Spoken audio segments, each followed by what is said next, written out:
Baik, kita langsung ke sesi tanya jawab. Gurunda ada 2 pertanyaan seperti biasa sudah masuk di malam hari ini. Kita bacakan saja. Yang pertama datangnya dari Ibu Rina di Cianjur. Assalamualaikum warahmatullahi wabarakatuh Gurunda. Allahumma sholli ala Sayyidina Muhammad.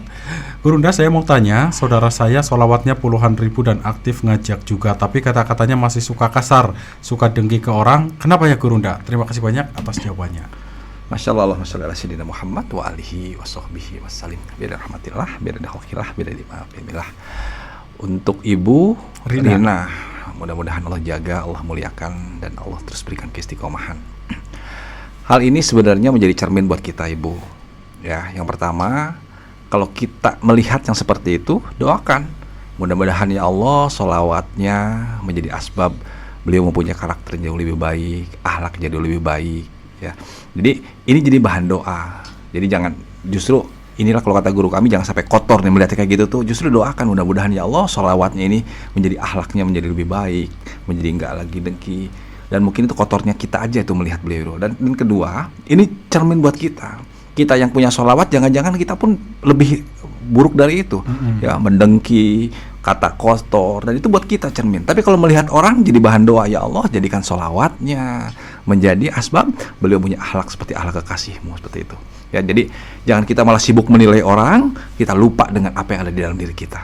Ya, dan kita nggak pantas jadi ahli sholat pada saat kita menilai orang dengan kok dia dengki, kok dia mitnah, kok dia. Artinya kita melihat sisi baiknya aja setiap orang, dan semuanya kita tutup dengan doa. Ya Allah, mudah-mudahan sholawatnya menjadi asbab beliau menjadi orang yang paling dekat dengan Rasulullah, mempunyai akhlaknya Rasulullah. Dan kita berpikir, ya Allah, jangan jadikan kami dengan sholawat ini menjadi sombong, menjadi punya akhlak yang tidak baik, seperti itu. Ya, mudah-mudahan Allah jaga semuanya, dan Allah jadikan kita punya akhlak seperti akhlaknya Rasulullah, insyaallah. Amin ya rabbal alamin. Baik, kita lanjut ke pertanyaan yang kedua ya. Ini pertanyaan datangnya dari Ibu Mayang di Surabaya. Assalamualaikum warahmatullahi wabarakatuh Gurunda. Allahumma sholli ala Sayyidina Muhammad. Gurunda, tadi saya lihat info di kelas VIP Pejuang, Gurunda ada buat 2 buku ya. Mohon info dong Gurunda, buku apa aja dan gambaran isinya dan di mana kami bisa mendapatkannya. Masya Allah, Allahumma sholli ala Sayyidina Muhammad wa alihi wa sahbihi wassalim. Biar rahmatillah, biar khalqillah, biar dimaafinillah. Untuk Ibu Mayang yang masih aktif sekarang ya di kelas VIP kelas, mudah-mudahan Allah berikan keistiqomahan, Allah berikan terus kenikmatan untuk menjadi pejuang-pejuang sholawat dan istiqomah juga sholawatnya. Baik Ibu, mohon doa, buku kami sedang proses cetak nih, langsung kita buat 2 buku. Mudah-mudahan ini bisa jadi pegangan buat kita semua, dan yang paling penting ini menjadi alat syiar. Ya, buku kami yang pertama kami berikan judul yaitu membedah metode sholawat yang banyak dan nikmat yang sudah dibuktikan oleh jutaan orang. Ya, di situ kami paparkan sejelas-jelasnya bahwa semua orang bisa banyak sholawatnya karena sudah dibuktikan. Dan yang paling menarik, nanti ada lembaran yang namanya filosofi uang receh 10.000. Nah itu tuh sebenarnya kalau orang berpikir kepukul banget tuh kalau baca itu. Ya, filosofi uang receh 10.000 itu bagaimana membedah semuanya.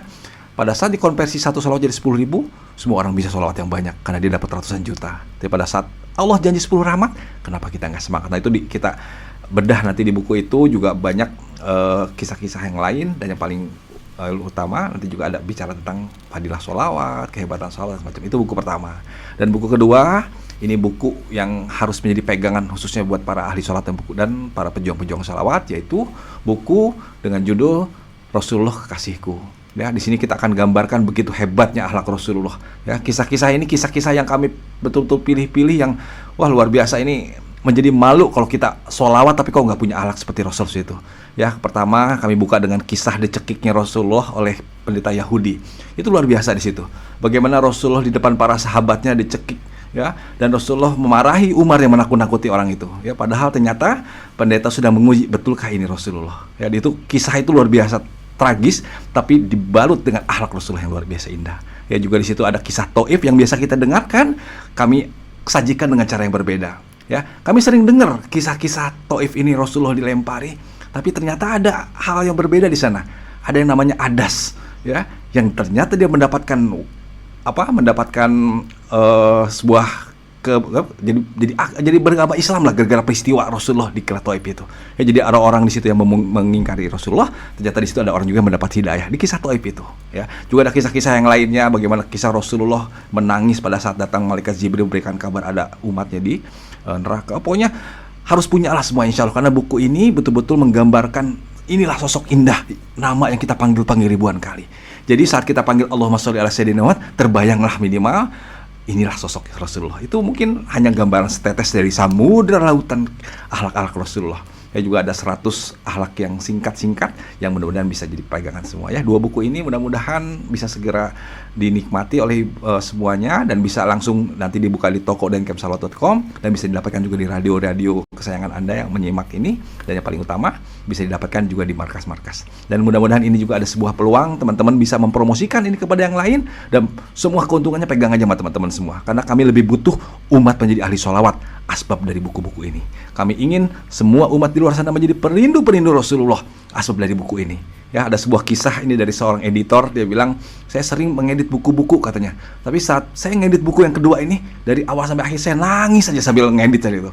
Ya, memang kami sajikan itu, wah luar biasa teman-teman. Pokoknya teman-teman harus baca ini, dan kami yakin, khususnya para ahli salawat, air mata kalian akan bercucuran. Inilah sosok indah Rasulullah, akhlaknya luar biasa. Bagaimana Rasulullah melewati sebuah rumah, tiap hari dilempari kotoran, melewati sebuah rumah, dilempari kotoran. Suatu saat kok nggak ada yang lempari kotoran, Rasulullah tanya, kemana yang biasa ini? Beliau lagi sakit, dan luar biasa ya teman-teman.